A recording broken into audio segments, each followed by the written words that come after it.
Welcome to my channel, and I'm back with you once again with another video of Microsoft Flight Simulator.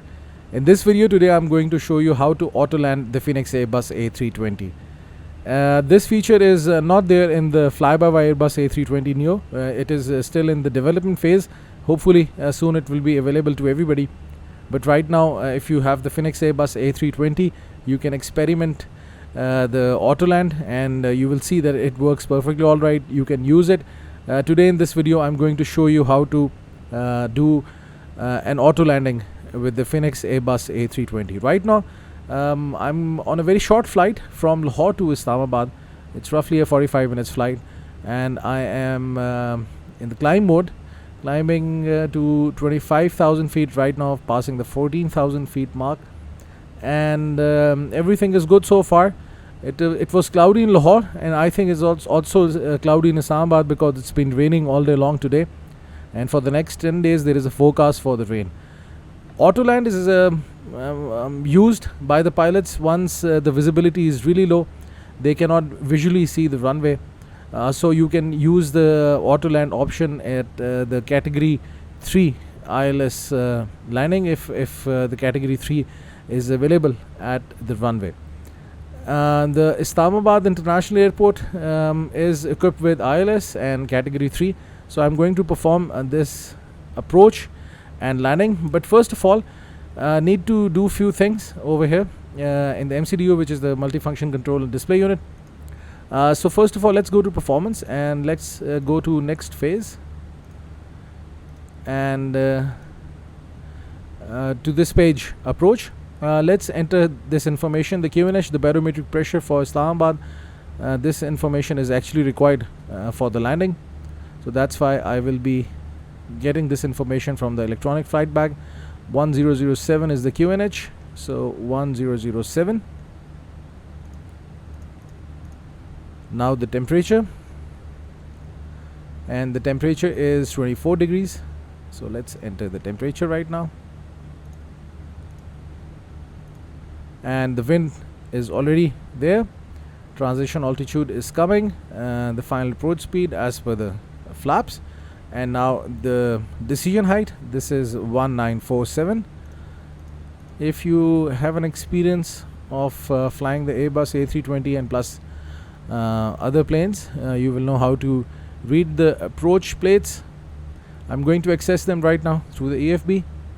The Navigraph, if you don't have the Navigraph subscription, you can search for these charts over the internet in the Google, and you will definitely get it. And this is how I've been getting the flight charts before having the subscription on Navigraph. So let's go to approach and select ILS LOC right, runway 28 left. This is the one, and over here you will see the decision height 1947. So in the barrow you will enter 1947 as given over here. Now go to progress, and in the progress I will enter OPIS, the code for the airport, and the runway 28 left. So the runway is 9.2 nautical miles away in a straight line. So this is the flight path in the navigation display. So if you draw a straight line towards the runway, it's 109. Otherwise, if you go to the flight plan, you will see the distance is 132 nautical miles because of all these turns and the proper approach procedures. Okay, I'll have to also change this to standard. So this is some important setting that we had to fill it in, and now it's there. And let's check again. Approach, all the information is there. Progress, it's good to have this information over here because just 6 nautical miles away from the runway we have to lower the gears, so this is a good point to look at. The GPS accuracy is also coming, it's very high. So everything is good so far. Soon the plane will be cruising at 25,000 feet. It's a very short time between the top of climb and the top of descent. As I told you, it's a very short flight. Now I will wait for the plane to descend again and reach the 10,000 mark, and then from there on I will tell you how to do the proper approach and ILS landing using the Autoland feature in the Fenix Airbus A320. Currently the plane is descending to 3,700 feet, and it is as per the charts over here, as at this point, in order to catch the glide slope or to intercept the glide slope, the mandatory altitude is 3,700. So I have set the target altitude to 3,700, and right now the plane is crossing 10,000 feet. Now the speed is reducing. At this point the plane should be 6,000 plus, and over here 5,000 plus, or rather at this point 6,000 altitude. As you can see, it is descending to 6,000, and over here it should be 5,000 plus. Let's decrease the range, and let me show you the deceleration point. This is the point where I'm going to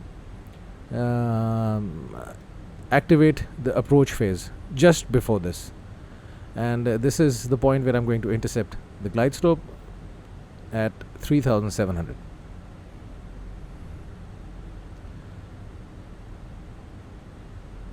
So I think everything is good so far. You can see this the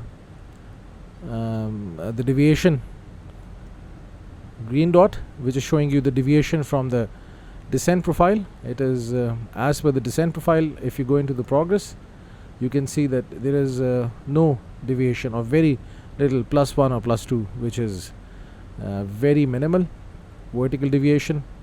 So the plane is following the descent profile. Everything is looking good so far. Just going to touch some basics for the Autoland. Just remember one thing: for the Autoland there are two things required. One, you should be in the approach phase, and plus both of the autopilot should be active. Right now if I try to activate the autopilot 2, it will not get activated, although it will get activated, but not both of them at the same time. So right now you can see over here in the FMA, which is the flight mode, and it's here that's saying AP2, so it means autopilot 2 is active, and if I press this, it is autopilot 1 active. So for the Autoland, both of the autopilots should be active. So this is how we are going to do it. So during this landing, the auto landing, the FMA is a very important part. You have to keep an eye over here. I will show you the changes over here.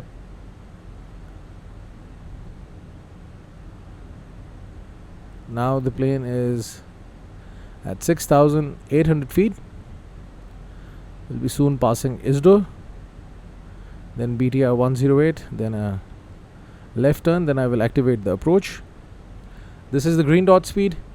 The plane is slightly above the green dot, which is the optimum speed in the clean configuration, without any flaps, without any slats, the best drag to lift ratio. Now you can see that the plane is leveling off at 6,000 feet. It is as per the constraints.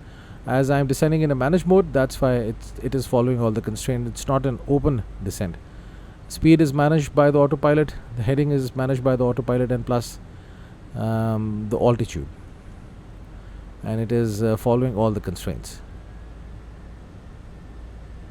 So now the next altitude is 5,000. At this point, if I turn on the LS for the ILS, and let's also set it over here, 1007, and I can also activate the LS over here for the ILS approach. You will see the diamonds for the lateral alignment and for the vertical. Now as the deceleration point is coming, so I can activate the approach phase, and now the speed will further reduce, but it will not go below the green dot as there are no flaps. So I will take flaps to position 1. The speed will now drop. This S speed is the best speed with the slats, with the flaps 1 configuration. So the speed will now not drop below this point till I go to flaps position 2 or 3. And right now you can also see that I cannot activate both of the autopilots. Only one autopilot can be activated at one time. That's it. Once this diamond is in the middle over here on the green line, I can activate the approach phase, Remember to have the auto brakes set to even low or medium. It's advisable to have medium auto brakes. I tried one of the auto landings, and in that landing I forgot to activate the brakes, and the plane just went off the runway after the after the landing when I tried to activate the reverse thrust. In the Autoland, the reverse thrust has to be activated by you. Everything is done by the plane except for the reverse thrust. So this is one thing that you have to take into consideration. Now slightly above the descent profile. By this point I should be at 3,700 feet. You can see.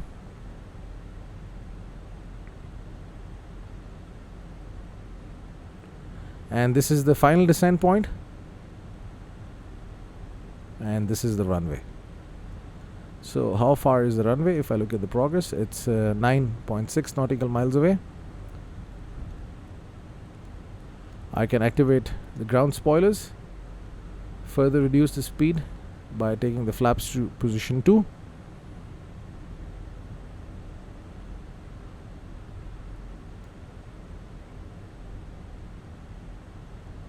Now the speed is reducing.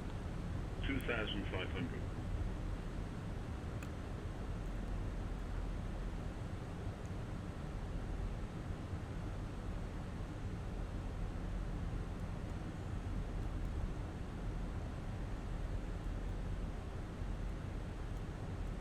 Okay, I think now we can activate the approach phase. That's it. Now the approach phase is active, and you can see the glide slope is coming over here in the FMA, and the localizer, it means it is locked with the localizer following the glide slope, and it's a ILS category 3 landing single.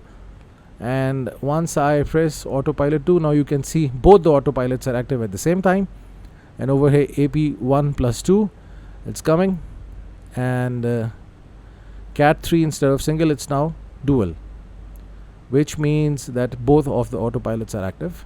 And right now I can take the flaps to full, and I can lower the gears.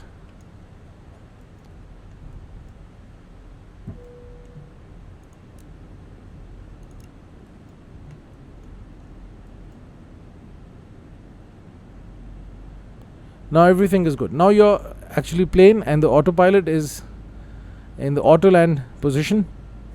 So both the autopilots are active, approach phase is active, ground spoilers activated, flaps full, landing gears down, and the brake is set to medium. Remember to set the brake to low or medium, because if it's not, then there are chances that you will just steer off the runway. So just be careful during the landing. Once the plane touches down, you have to activate the reverse thrust. I'm using the Logitech Extreme 3D Pro, and with this stick I have a button configured to activate the reverse thrust, and then I have to give full throttle in order to have maximum reverse thrust till this point. Okay, so you can see the visibility is not really good in Islamabad now. You can see the runway.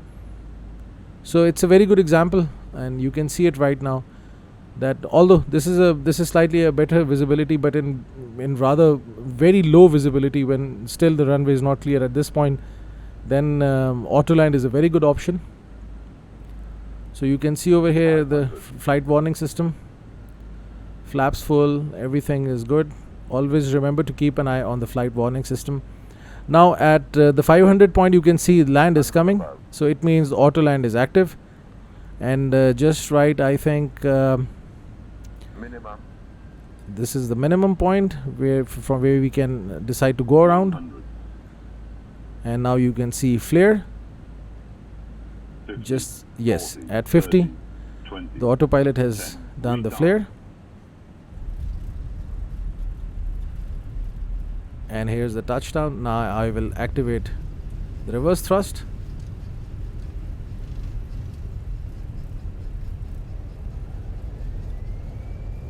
Below 80 knots.